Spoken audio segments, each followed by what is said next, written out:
बोलत नाही, भेटत नाही. तुम्हाला मीटिंगमध्ये तुम्ही एकमेकाशी बोलताय, याचा अर्थ काय झाला? याचा अर्थ आला की तुम्ही एकमेकाशी बोलता, तुम्ही यापूर्वी तुम्ही कधी बोलत नाहीये. मग आपला समाज बांधव असता पण त्या इतर लोकांशी का बोलू नये?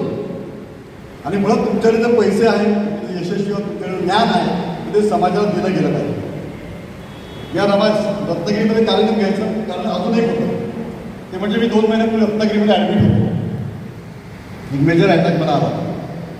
गावी आलो होतो मुलीच्या लग्नाची पत्रिका वाटायसाठी आणि त्या रत्नागिरीमधून मला पुनर्जन्म मिळाला.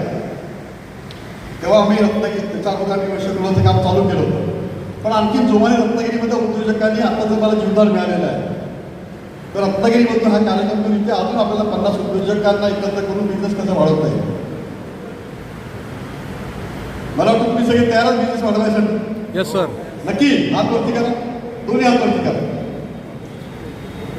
मग तुम्हाला करायचं काय? तुम्हाला इथे पहिल्या रूममध्ये जे बसलेत ना, तुम्ही तुमचं विजयनी कार्ड दिलं, त्यांचं घेतलं का? त्यांचं विजयनी कार्ड घ्या. माणूस आहे की माणूस लाखाला कौलाचा आहे. राज साळवीकर मुंबईत भेटणार नाही. 10-12 त्यांचे रिसॉर्ट हॉटेल आहेत. आज तू इथे आलाय. शतरंज मार्कर प्रोफेसर आहेत, आर्किटेक्ट आहेत, इझिली भेटत नाही. गिरीश टोळक कसं आहे, 70 वय झाले पण त्याच्यात आमच्यासोबत आहेत. मुंबईहून आमच्यासोबत आले संतोष बालेकर असतील, टोळवळकर असतील, अजित असेल, अमोल असेल, माझ्या बसलेले ट्रस्टी मेंबर आहेत. तुम्ही यांना भेटा. आम्ही थांबलो इथे आज तुमच्यासाठी. तुम्ही जेव्हा भेटाल तेव्हा आम्ही मार्गदर्शन द्यायला तुमच्यासोबत आलेलो आहोत. तुम्ही रत्नागिरीमध्ये यशस्वी उद्योजक आहेत, प्रवीण असतील किंवा शेटे सर असतील. आता मार्गदर्शन सरांनी मार्गदर्शन केलं पण त्यांनी माझ्यापेक्षा जास्त वेळ घेतला.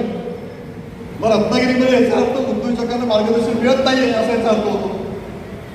आणि जर मिळत नसेल तर उद्योजकांसाठी सातत्याने मार्गदर्शन शिबिर होणं गरजेचं आहे. तरच उद्योजक समाजामध्ये घडतील. आणि ही जबाबदारी फक्त एकट्या संतोष कांबळेकर, इकडे वैश्वगृहाची किंवा इतर लोकांची नाही आहे, यामुळे प्रत्येकाची आहे. आपण फक्त इतर समाजाची नावं घेतो की हा समाज असेल, तो समाज असेल, तर मग मी काय करतो? मी एक उदाहरण देतो. एकदा एक